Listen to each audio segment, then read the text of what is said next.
Hello everyone, and I hope you're having a wonderful day. In the previous episode, Uri and Tu Tieu went through one of their hardest moments when Lin tried to destroy everything they had built together. But from that broken frame, something stronger emerged: trust and understanding. Today, we step into a gentler chapter, a warm, simple date filled with laughter, spicy noodles, and quiet love. If this story touches your heart, don't forget to subscribe and join us for the next beautiful moments in Uri and Tu Tieu's journey. The choice looks harmless, with 2 plain t-shirts on a folding table, but Uri treats it like a vow. White, red, morning sun pours down the lane and turns the plastic wrap glossy. The vendor fans the stack with a square of cardboard. The smell of lemongrass and warm bread drifts from the next stall. Buckets clack. A bike bell chirps. Someone laughs at a joke they've told 100 times. The market is awake and sure of itself. Just one is enough, Tu Tieu says, fingers on the white. They're the same. They're not, Uri says, lifting both. He taps the white. This is for sunlight. He taps the red. This is for warmth. Uri. Her mouth tilts half amused, half warning.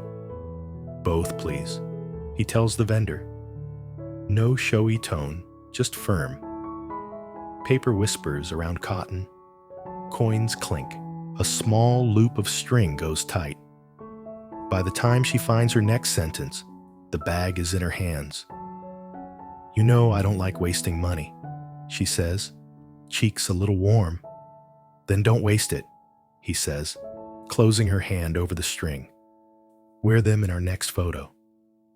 Her eyes flicker. She glances at the white, then at the red, then at him. Around them, the market exhales bike bells again. Someone calling pomelo, a broom dragging a long dust line toward the curb. She starts to slide the red back through the paper, stops halfway, and lets it rest. You make normal things sound fancy, she says. They're already special, he says. I just noticed. He reaches for her hand simply, publicly. She doesn't pull away. The bag taps her knee. The red and white slide against each other with a dry rustle, 2 colors learning the same future. A little relief sits down between them like a polite guest. Let's eat, he says. I thought you had work. I do. I'm choosing to be late. They move off the main lane, cutting behind crates of bread and ginger. A frayed awning throws a square of shade over a sleeping cat. The cat doesn't wake. The noodle shop near the old bridge is already steaming for lunch. A red curtain breathes in and out with the door. Inside, the tin roof keeps the heat like a secret. The chip table gives them the corner with the good light and the least wobble. Too spicy, Uri tells the owner. He glances at her. Brave or very brave? Medium brave, she says, a quick grin that almost turns into a laugh.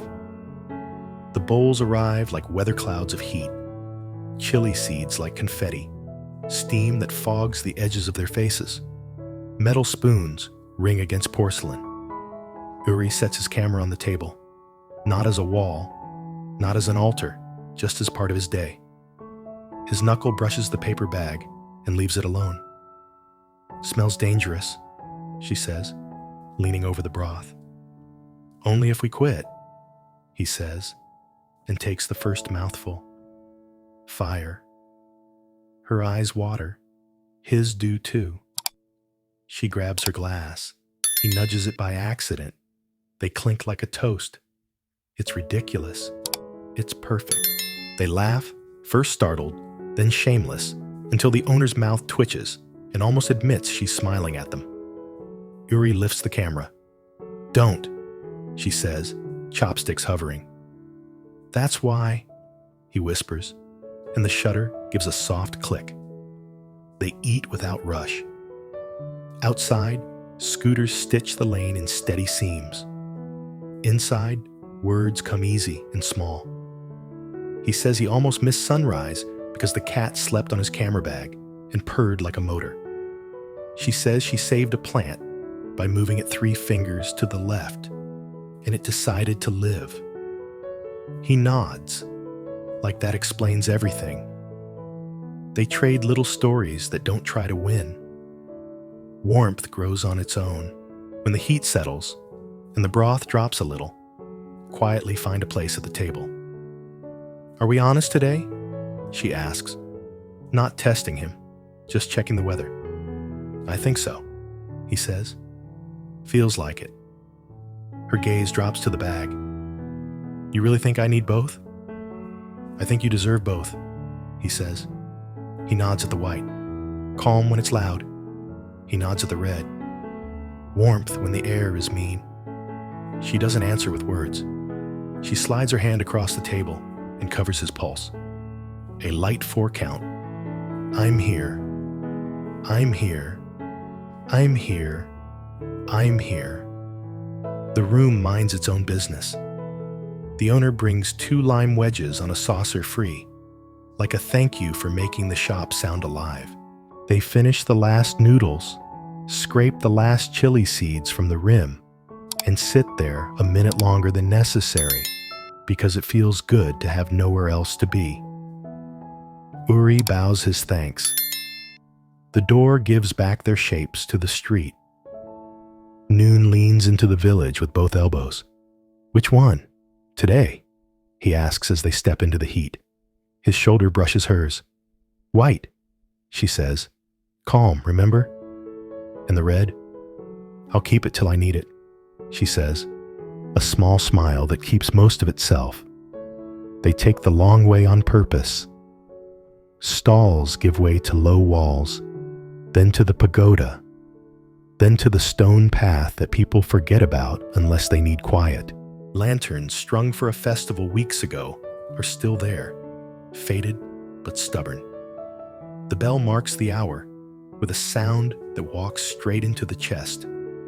Behind the wall, the Riverside path is empty. The water moves like a good listener. Birds trade comments without urgency. Light lowers its voice. Uri turns his jacket into a curtain, no embarrassment. She steps behind it, shifts, and steps out again. The white has already learned her shoulders.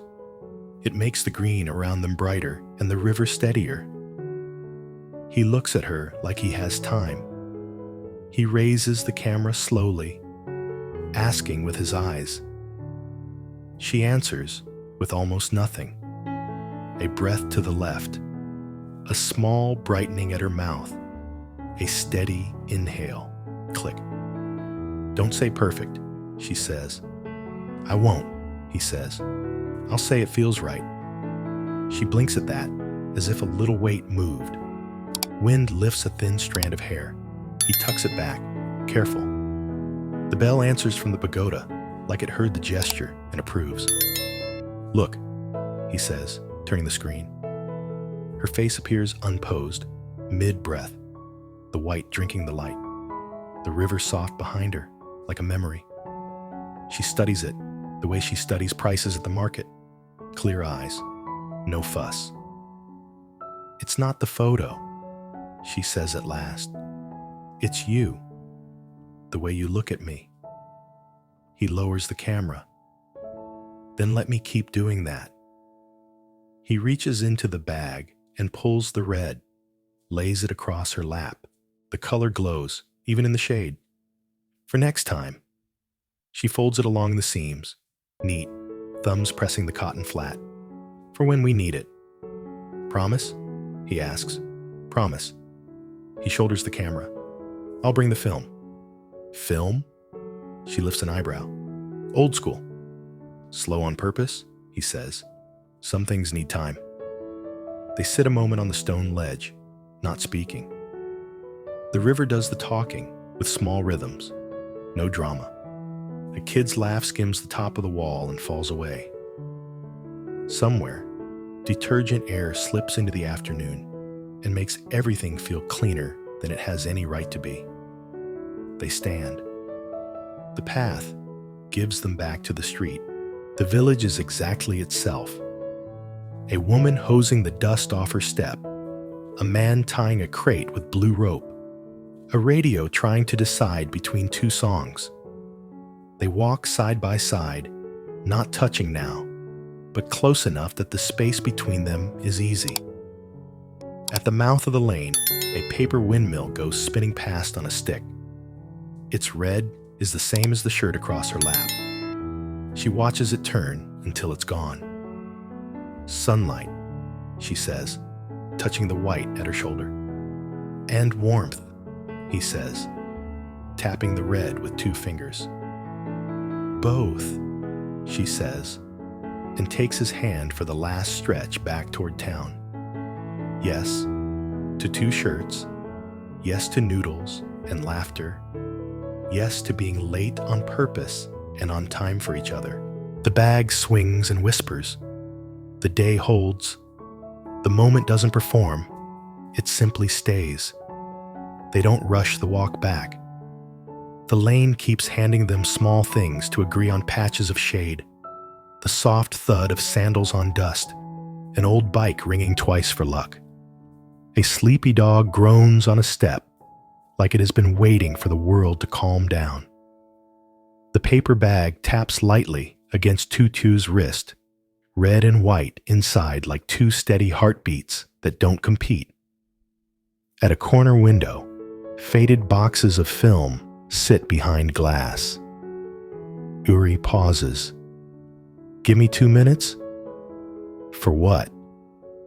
"You'll see," he says, already nudging the bell above the door. It rings thin, cheerful. Through the pane, she watches him talk to the owner, hands moving, face easy. The owner nods, disappears, returns with a small gray box. Uri's smile is the calm kind, the one that means he meant everything he said earlier. Outside, he lifts the box. "Got one." "You were serious about the film," she says, trying not to grin. "Serious about slowness," he says, "and about us." They keep walking. The river throws coins of light onto the wall. The sky tilts warmer. Down the block, a sugar cane cart rattles into place. The grinder starts with a shiver and then purrs like a good engine. "Thirsty?" he asks. "Always." They sit on low stools.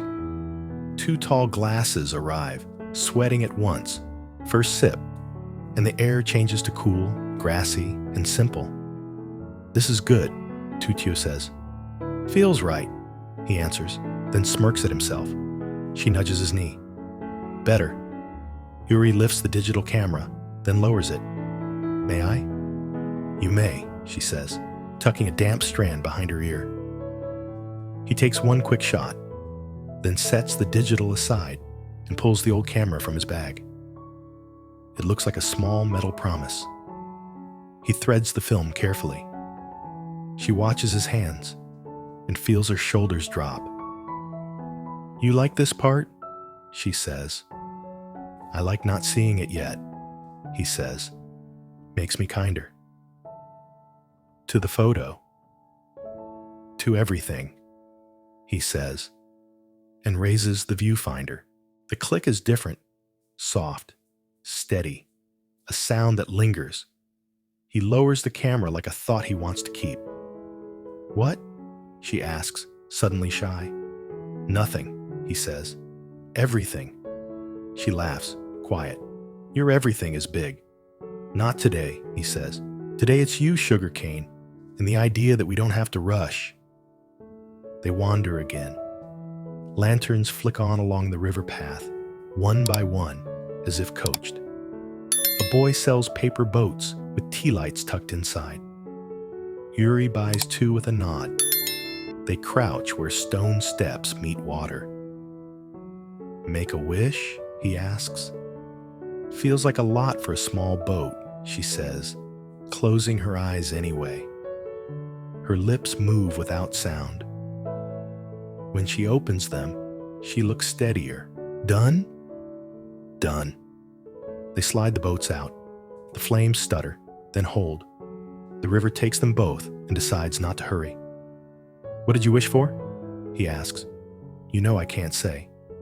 A hint, she thinks. Room, she says. I wished for the good things to have room. He nods. Same wish. A scooter hums past slow, respectful. The pagoda bell counts the hour a little late, like even time is taking small breaks for them. Uri, she says, eyes on the water. Can I ask something without turning it heavy? Ask. Buying both shirts. Does that mean you'll always choose for me? He shakes his head. No, it means I'll choose with you when you forget you're allowed. She sits with that, the way she sat with the sugar cane, slow, deliberate. Okay, she says softly.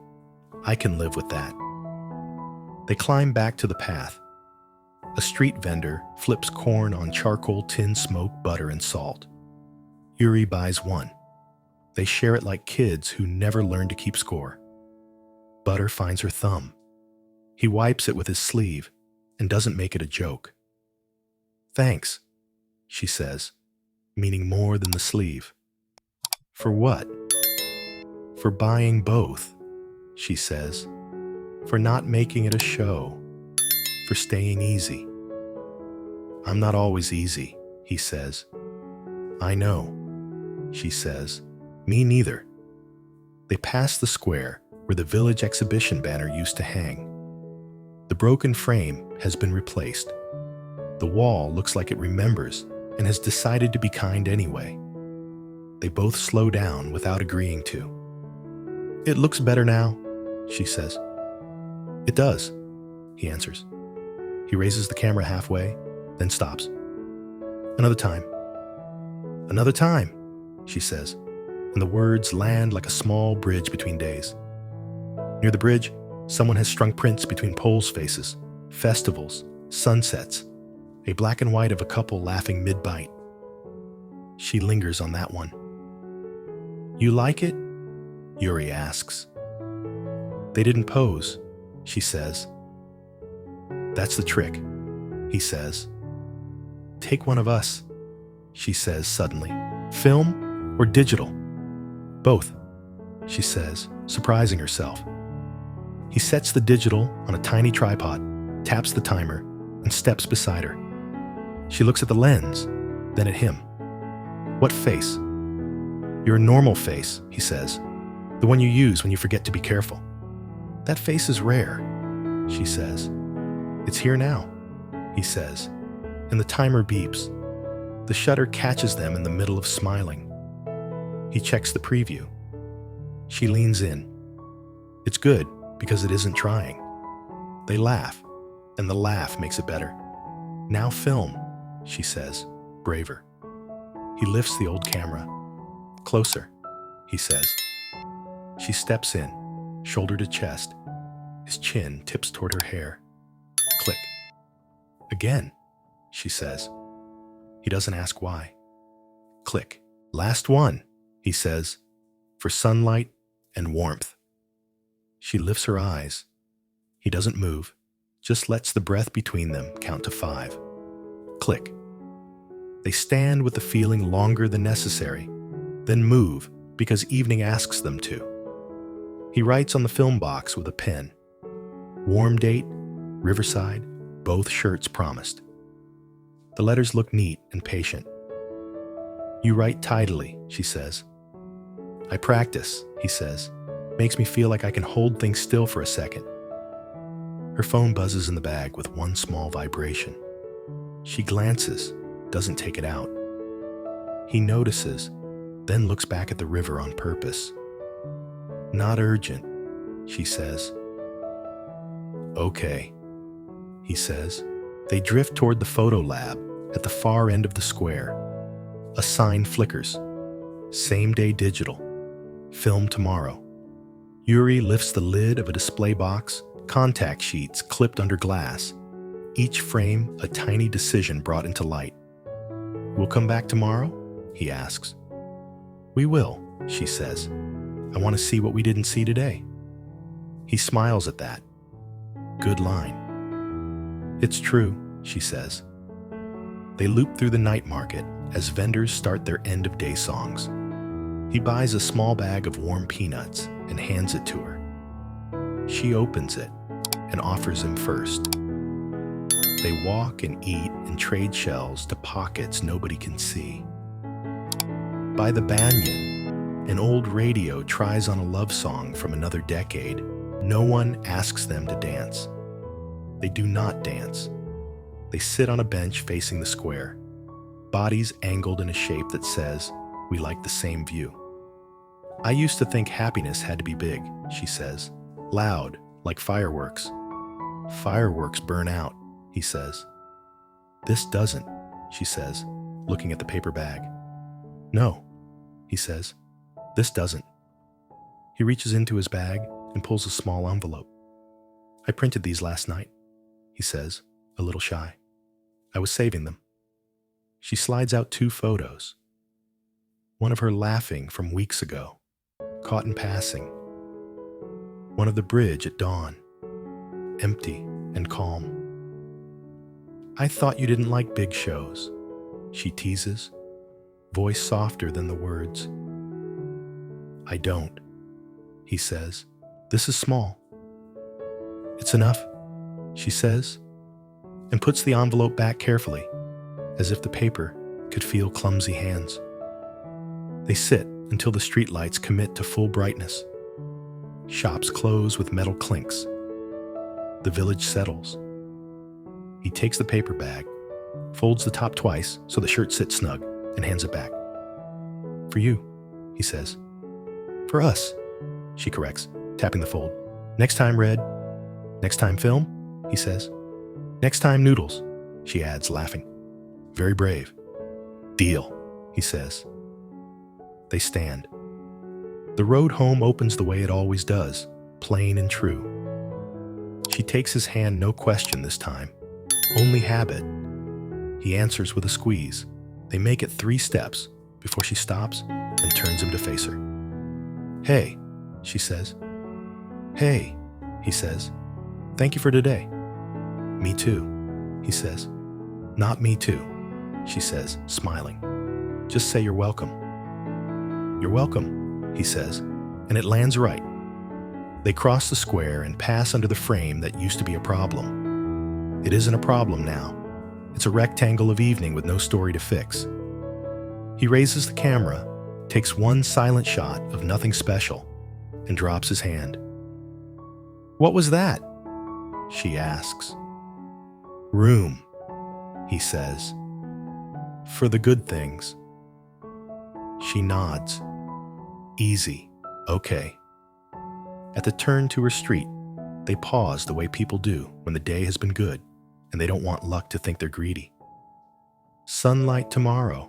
she asks, touching the white at her shoulder. "Yes," he says. "And warmth after?" "Yes," he says. "Both."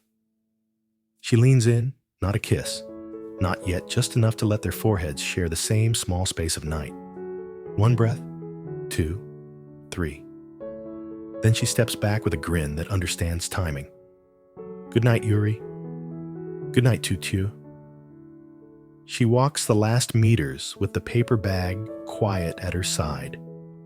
He waits until she's through the gate, and the small porch light catches the fold he made. She lifts the bag in a tiny salute. He lifts the camera in answer. No photo this time, just the idea of one held gently. When he turns for home, the square is almost empty. He looks at the gray box of film and reads his handwriting again. Warm date. Riverside. Both shirts promised. It feels like a note he wants to keep on the inside of a door. Tomorrow, there will be a contact sheet, tiny frames he has to lean in to see. Tomorrow, there will be red. Tonight, there is white. and the easy weight of a day that didn't break under its own hope. He puts the box away, breathes the quiet, and walks slowly, on purpose, into the kind of evening that lets two steady promises stand side by side and wait their turn to live in a frame. Sau cơn bão ở làng khung, Uri và Tử Tiêu cuối cùng cũng có cơ hội hít thở trở lại.